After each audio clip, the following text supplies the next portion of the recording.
हम तो वो कश्मीर कश्मीर करके सबके पीछे पड़े रहे। तो अगर अभी आप फर्ज करें कि अचानक से कोई चमत्कार हो जाता है, जो क्योंकि वो जो है राहुल गांधी जो है वो प्राइम मिनिस्टर बने, वो कोई चमत्कार ही हो सकता है। तो अगर वो आ जाए तो आपके ख्याल से ये कश्मीर का इशू वो सॉल्व कर देंगे? आपके ख्याल से जो टेररिज्म हो रही है या जो टेररिज्म की बात बार बार की जाती है भारत की तरफ से, तो वो राजीव गांधी वो करना बंद कर देंगे? इस वक्त कुछ भी नहीं कर रहे वो, क्योंकि उनका अपना कोई एक स्टांस नहीं है, उनका अपना एक इतनी पावर नहीं है जिससे कि वो अपने आप को आगे ला सके। सर 94 टाइम्स इलेक्शन हारे हैं, मेरा ख्याल है बड़ी जल्दी सेंचुरी भी करने वाले हैं राहुल गांधी। 94 इलेक्शंस तो ऑलरेडी हार चुके हैं वो, और अब 6 ही रह गए, वो भी वो कर लेंगे इंशाल्लाह। अगर उन्होंने इसी तरीके से काम जारी रखा तो वो बहुत जल्द जो है सेंचुरी भी कंप्लीट कर लेंगे। लेकिन अगर वो भी होते गवर्नमेंट में तब भी पाकिस्तान के साथ, अगर पाकिस्तान अपनी पॉलिसीज चेंज नहीं करेगा तो सर सबके साथ टर्म्स ऐसे ही रहेंगे। आप तो ट्रंप को देख लीजिए, ट्रंप के लिए जो है न्यूयॉर्क टाइम्स ने क्या रिपोर्ट शाये की है 2-3 दिन पहले कि जी पाकिस्तान जो है वो $मिलियन खर्च कर चुका है ट्रंप की तारीफें करने में, चक्कर लगाने में। लेकिन ट्रंप ने 2-4 ट्वीट्स और एक आध स्टेटमेंट से ज्यादा पाकिस्तान को कुछ नहीं दिया, तो आगे भी वो कुछ देने वाला नहीं है। और ये कोई लोकल न्यूज़पेपर या व्हाट्सएप ग्रुप या व्हाट्सएप न्यूज नहीं है, ये न्यूयॉर्क टाइम्स की रिपोर्ट है, जो हो सकता है आपने पढ़ी हो, डेफिनेटली पढ़ी होगी, आप एक पढ़े लिखे इंसान है। तो अगर वहां से भी ये बात हो रही है तो सिर्फ जब तक हम अपने आप को ठीक नहीं करेंगे, सिर्फ दूसरे को कहने से कि जी मोदी जी, अगर पीएम मोदी ना चाहते पाकिस्तान के साथ के टर्म्स ठीक हो, सर वो क्यों आते नवाज शरीफ साहब की नवासी की शादी में यहाँ पे बिना बुलाए? और जो हमारे एक तमाशा लगा था कि जैसे कैसे आ गए, वीजा लेके नहीं आए। जैसे हमारे यहाँ से जो लोग वहां पे जाते हैं नॉन स्टेट एक्टर्स, वो कोई वीजा लेके इजाजत लेके जाते हैं? यानी एक प्राइम मिनिस्टर आपके यहाँ है, आपको उनके लिए इतने यहाँ पे तराज हो गए थे कि जी इनको तो वीजा नहीं था, यहाँ कैसे गए? मतलब अजीब अजीब किस्म की तो हम बातें करते हैं। अगर ऐसा होता तो वो आते क्यों? वो यहाँ आए और उनकी सारी फोटोज आज भी इंटरनेट पे मौजूद है, किस तरह से नवाज शरीफ साहब की मदर के साथ उन्होंने बात की, उनको कितनी रिस्पेक्ट के साथ उनको गिफ्ट दिया, या जो भी बात हुई। उसके बाद तो जो हरकतें हुई वो तो हमारी तरफ से हुई, क्योंकि हमारे पास ये डर खौफ हो जाता है कि कहीं ऐसा ना हो भारत से टर्म्स ठीक हो जाए, कहीं ऐसा ना हो भारत से लड़ाई झगड़ा बंद हो जाए। ठीक है दोस्ती ना हो, लेकिन झगड़ा जो है वो भी खत्म नहीं होना चाहिए, क्योंकि उससे बहुत से लोगों का सर कारोबार चलता है, बहुत से लोगों को तंबे शंबे मिलते हैं, बहुत से लोगों को उनकी पोस्ट आगे बढ़ जाती है, बताया जाता है जी इन्होंने तो पता नहीं क्या कमाल दिखा दिया भारत के साथ लड़ने में। सर इस वजह से हमारे यहाँ जो है ना, जब तक ये वाली मेंटालिटी रहेगी ना कि हमने बस झगड़ा रखना है और उससे हमें फायदा है, तब तक हमारी तरफ से झगड़ा खत्म नहीं हो रहा। वो तो बहुत बार कोशिश करते हैं झगड़ा खत्म हो, इसलिए वो कारोबारी लोग हैं सर, उनका जहन, उनका जहां के वो रहने वाले हैं गुजरात के, हर तरफ से सर कारोबारी है। तो वो नहीं चाहते कि फालतू के झगड़े में पड़ के और वो अपना बिजनेस का नुकसान करे। हमारा तो ये कि सर हमारा तो वही हाल है ना, नंगा नहाएगा क्या निचोड़ेगा क्या वाला, कि हमारे पास तो कुछ है ही नहीं खोने के लिए, तो हम बस लड़ते रहते हैं। सर आप कभी देखे खाली बर्तन ना शोर ज्यादा मचाता है, हमारे यहाँ बोला जाता है मुहावरा है खाली बर्तन शोर। हम वो खाली बर्तन है, हम पूरा दिन बैठ के ना खड़खड़ खड़खड़, ओ जी देखे जी मुसलमानों के साथ भारत में ये हो रहा है, ओ देखे जी मुसलमानों के साथ फलानी जगह पे गजा में ये हो रहा है। और जिस वक्त चाइना के मुसलमानों की बात आती है तो अब्बा डब्बा जब्बा शुरू कर देते हैं हम लोग। तो हमारा तो वो हाल है सर। तो जिस वक्त तक हम अपना वही गुड तालिबान और बैड तालिबान और इस किस्म की चीजें, या इधर के मुसलमान याद है उधर के मुसलमान चाइना के वक्त एकदम खामोश, ये वाला जब तक हम अपनी नौटंकी और दोगलापन नहीं छोड़ेंगे, जब तक हम यही प्रॉब्लम फेस करते रहेंगे। उसके बाद किसी को जो बोलना है मुझे बोले।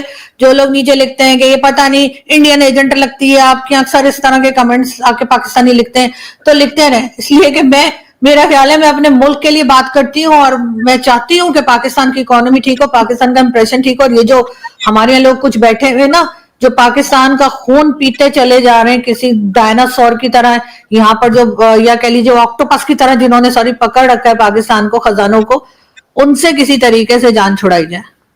कोई इंसान के बच्चे यहाँ पर आए होंगे, लेकिन बेचारों को आगे आने ही नहीं दिया जाएगा। आगे वही आएगा जो बूट पॉलिश कर रहा होगा, जो इन्हें वाह वाह करेगा, सर आप ना होते तो पता नहीं क्या हो गया, सर आपको जो है ना 2030 तक के लिए ये बना दिया है। और खुद भी जो है वो 10-10 साल, इमरान खान को भी यही कहा गया था कि आप 10 साल के लिए आए, तो इमरान खान भी यही कहते थे मैं तो 10 साल प्राइम मिनिस्टर हूं, और फलाना जो उसके साथ उनके जो इर्द गिर्द लोग थे वो भी वही एक्ट करते थे कि उनको लगता था ये रहेंगे। लेकिन इनको पता नहीं होता कि इनके ऊपर एक और पावर है जो जिसे कहते हैं ना कि खुदा की भी पावर है जो इनसे ऊपर है, और उसका प्लान कुछ और होता है।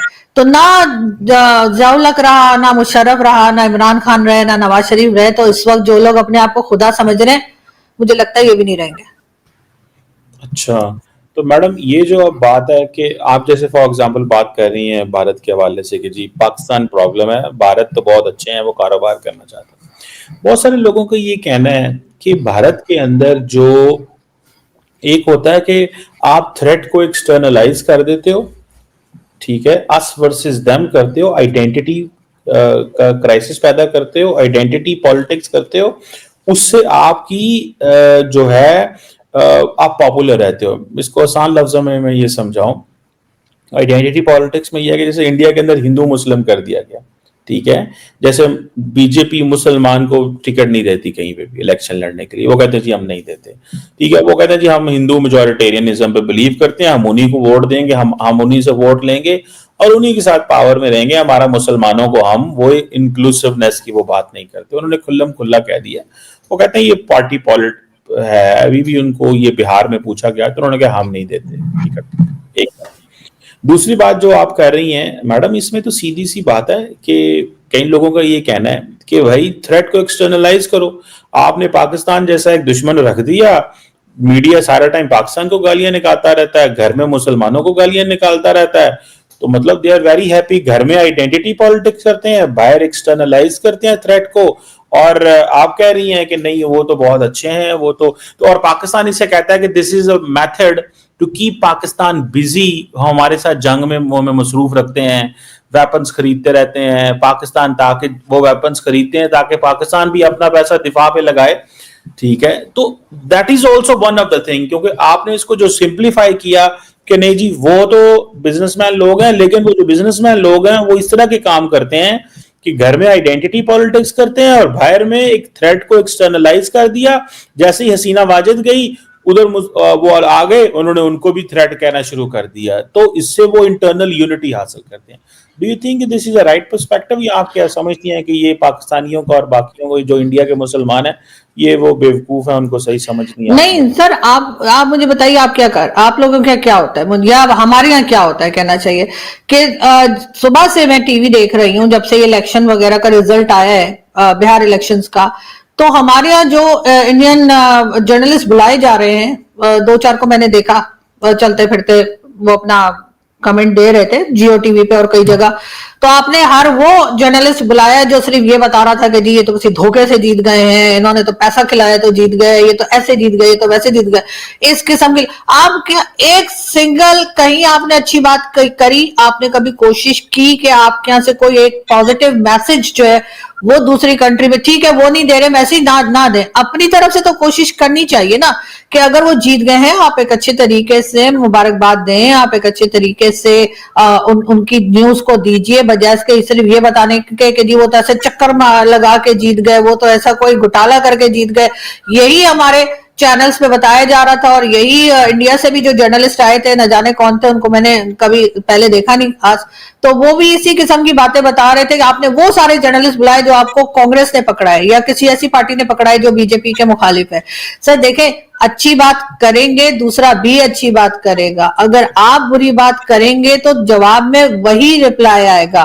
तो इसलिए मुझे नहीं लगता कि अगर हम मुसलसल भारत के अंदर इंटरफेयर करते रहेंगे या बोलते रहेंगे मुसलमानों के साथ ये हो रहा है, या तो हमने खुद बहुत अच्छा किया हो ना, हमारे अपने यहाँ बहुत अच्छा हो रहा हो, हमारी माइनॉरिटी के साथ, हमारे लोगों के साथ, हमारे हिंदू कम्युनिटी के साथ, हमारी पारसी लोगों के साथ या बाकियों के साथ, तो हम बोलते हुए अच्छे भी लगते हैं क्योंकि हमने एक एग्जाम्पल सेट की होती कि देखो जी हमारे यहाँ तो इतनी आजादी है, हमारे यहाँ तो इतना उनके राइट्स दिए जा रहे हैं। फिर हम उनको बोलते तो वो कहते भी कि हाँ देखो जी पाकिस्तान कह रहा है, पाकिस्तान इस वक्त बात कर रहे हैं जब पाकिस्तान के हर जगह पे माइनॉरिटी का हाल खराब करके रखा हुआ है, और उसके बाद कह रहे जी हिंदुस्तान में जो है ना वो जी मुसलमानों को बड़ा तंग किया जा रहा है। ये कौन से सर मुसलमान है जिनको तंग किया जा रहा है हिंदुस्तान में, जो सड़कें बंद कर देते हैं नमाज के टाइम पे और कहते हैं कि जी ठीक है यहाँ से नहीं गुजर सकते, अगर हुआ तो एक हंगामा खड़ा कर देते हैं।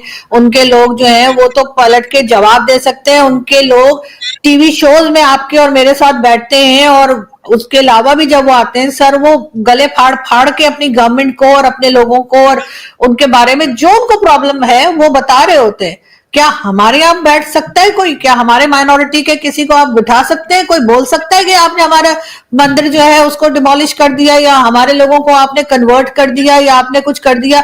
कोई बोल सकता है कि ये मियां मिट्ठू अरेस्ट क्यों नहीं होता? या सिंध में जो हिंदू बच्चियां उठाई जा रही हैं, कोई हिंदू कम्युनिटी का आके टीवी चैनल पे, मेन स्ट्रीम मीडिया पे, बड़े चैनल्स पे, छोटे किसी भी तरह के चैनल पे बात कर सकता है? हमारे यहाँ कोई ऐसी आजादी नहीं है। हम ये सारी बातें करते हुए तब अच्छे लगेंगे जब हमने कोई एग्जाम्पल सेट की होगी। हमने तो कोई एग्जाम्पल, हम तो अपने यहाँ के फनकार, अपने खिलाड़ी तक जो हिंदू होते हैं उनको आगे नहीं आने देते। कोई एक आध मुश्किल से अगर कोई आ गया तो आ गया, उसको भी तंग करके हमने भगा दिया है। उनके आप दिलीप कुमार साहब से लेकर, जिनका नाम यूसुफ खान था, पिशावर के थे, उधर से लेकर और आप शाहरुख खान तक आ जाइए और उनके आगे भी आप चले जाइए, उन्होंने तो अपने यहाँ के मुस्लिम्स को नहीं रोका कि जी आप आगे नहीं बढ़ सकते। उनके यहाँ फौज में भी लोग हैं, उनके यहाँ और भी जगह लोग हैं। वो जो अता हसनैन साहब जो है, लेफ्टिनेंट जनरल अता हसनैन साहब, बहुत मेरे फेवरेट हैं।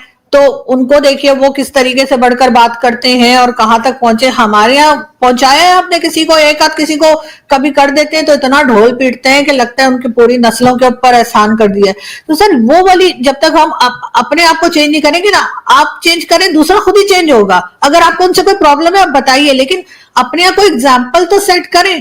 अब मुझे किसी से फॉर एग्जाम्पल बात करनी है, किसी से मेरा झगड़ा है, मैं चाह रही हूँ वो झगड़ा खत्म हो जाए, मैं जाकर उसको और गालियां सुनाऊं, तुम तो ऐसे और तुम तो वैसे और तुम्हारे यहाँ तो ये होता है तो तुम्हारे यहाँ तो वो होता है, तो आपका ख्याल है कि उसने पलट के मुझसे बात करनी है? उसने कहना निकल इधर से। तो बात सारी ये कि आपको अपने अंदर चेंजेस लाने पड़ेंगे, पॉजिटिव चेंजेस लाने पड़ेंगे। दूसरा, फिर अपने आप सोचेगा कि भाई ये कंट्री हमसे बात करना चाह रही है, इन्होंने काफी चीजें अपनी चेंज की है, इन्होंने जो यहाँ पर टेररिज्म का जो चला करता है उन लोगों को प्रॉपर सजा दीजिए, दुनिया को नजर आए कि आपने सजा दी है। ऐसे थोड़ी कि अब वो बस जो पाकिस्तान में लोग हैं उनको भी समझ नहीं आ रही कि हाफिज सईद का क्या किया है या बाकी लोगों का क्या है। अगर आप इस तरह का अपना इंप्रेशन खुद खराब करेंगे तो फिर जाहिर है दूसरा आपसे बात नहीं करना चाहेगा। वैसे भी भारत को हमसे मिल क्या रहा है सिवाय नुकसान होने के? यानी उनके लोगों की जाने जा रही हैं, उनको आपने ट्रेड आपने बंद किया, उन्होंने बंद नहीं किया। अफगानिस्तान ने तो खुद ट्रेड बंद किया है, भारत के साथ तो इमरान खान ने ट्रेड बंद किया था। क्या क्या जरूरत थी ट्रेड बंद करने की? और उसके बाद ये कह रहे हैं कि जी जब तक पीएम मोदी रहेंगे हम बात नहीं करेंगे, तो मत करो बात। अभी तो वो हैं, इमरान खान नहीं रहे।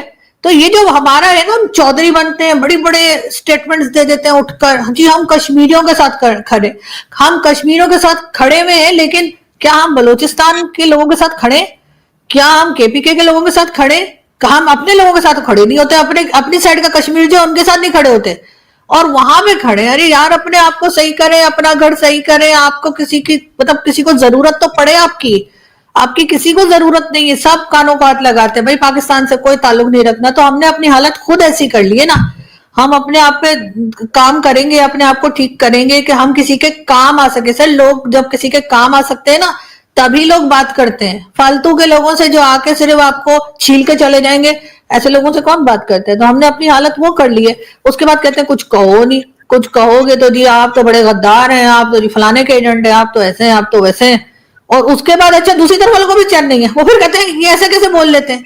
अरे भाई वो मैंने अपने शो में लास्ट शो में कहा था कि भाई हम लोगों ने ना अपने डेथ सर्टिफिकेट पे साइन किया हुआ है, तो हम बोल लेते हैं और इसके बाद अगर हम मारे गए या हमें कुछ हुआ तो हमें उसका कोई अफसोस नहीं। लेकिन हमारा ये रहेगा कि हम डरे नहीं, हम झुके नहीं, और हमने जो हमारी कंट्री में गलत हो रहा है, जो हमें लग रहा है गलत हो रहा है, हो सकता है दूसरों को सही लगता हो, लेकिन ये कि हम वो बात करते हैं और मेरा ख्याल है कि करनी चाहिए। दोस्तों, कमर चीमा के मन में जो प्रधानमंत्री मोदी के लिए नफरत भरी पड़ी है वह कभी खत्म होने वाली नहीं है। इनको लगता है कि प्रधानमंत्री हिंदू मुसलमान करते रहते हैं। भाई तुमको नहीं पता, तुम पाकिस्तान में बैठे हो, यहाँ के मुसलमानों से अगर पूछोगे ना तो जितना काम प्रधानमंत्री मोदी ने मुसलमानों के लिए किया है उससे ज़्यादा हिंदुओं के लिए नहीं किया है। उन्होंने हमेशा समान दृष्टि से हर किसी को देखा है। वो एक देश के प्रधानमंत्री हैं, उनके लिए हर शख्स बराबर है, वो चाहे किसी भी धर्म का हो। ये ऐसा नहीं चलता ये पाकिस्तान नहीं है भाई, ये हिंदुस्तान है। यहाँ पर जो गवर्नमेंट बनती है वो लोगों के मेरिट से बनती है, लोग पसंद करते हैं, लोग वोट देते हैं। और प्रधानमंत्री को मोदी को आपको क्या लगता है, क्या मुसलमानों ने वोट नहीं दिया होगा? बिल्कुल दिया होगा। ये आपको ऐसा लगता है कि नहीं ऐसा नहीं हो सकता है, नफरत करते हैं ये वो फलाना ढिमकना। अरे भाई तुम जिहादी सोच रखने वाले बंदे हो, तुम्हारे सोचने से घंटा यहाँ कुछ फर्क नहीं पड़ता और तुमको लगता है कि राहुल गांधी आएंगे तो कश्मीर का मसला सॉल्व कर देंगे। भाई नहीं होने वाला है, क्योंकि कश्मीर का कोई मसला है ही नहीं है। कश्मीर भारत का पार्ट है, दैट्स इट। तो मसला कहाँ से होगा? मसला तुमने अपने लिए बना रखा है, अपने लोगों के लिए बना रखा है, अपनी आवाम के लिए बना रखा है, चूरन चटाने के लिए कि कश्मीर हमारा है, हम लेंगे कश्मीर। घंटा तुमको कुछ नहीं मिलने वाला। कश्मीर भारत का पार्ट है, वो खत्म। पीओके जो तुम्हारे पास में है, जिस पर तुमने कब्जा कर रखा है, वो भारत के हिस्से में आएगा। ये चीज़ तुमको सोचनी है। अगर तुमको कश्मीर का मसला सॉल्व ही कराना है तो चुपचाप पीओके दे दो, हो गया सॉल्व, बात खत्म। लेकिन तुम ऐसा नहीं करोगे, क्योंकि कहते हैं ना लातों के भूत बातों से नहीं मानते हैं। तो बात जितनी होनी थी वो हो चुकी, अब बात और नहीं करनी है। ना तो प्रधानमंत्री मोदी करने जा रहे हैं, ना तो आने भविष्य में जो भी प्रधानमंत्री बनेगा वो इस पर बात करने वाला है। उसको बस एक ही चीज़ है कि तुम अगर अकेले खाली कर देते हो चुपचाप तो ठीक है, और अगर नहीं करते हो तो तुम्हें पेल कर तुमसे पीओके ले लिया जाएगा। तो इसीलिए ये जो ख्वाब बुनते रहते हो ना बैठ के, ये बुनना बंद कर दो, इसका कुछ नहीं होने वाला है। आप लोग क्या कहते हैं कमेंट करके बताएं। चैनल पर नए हैं तो चैनल को सब्सक्राइब करें, इस वीडियो को लाइक करें और शेयर करें। जय हिंद, जय भारत।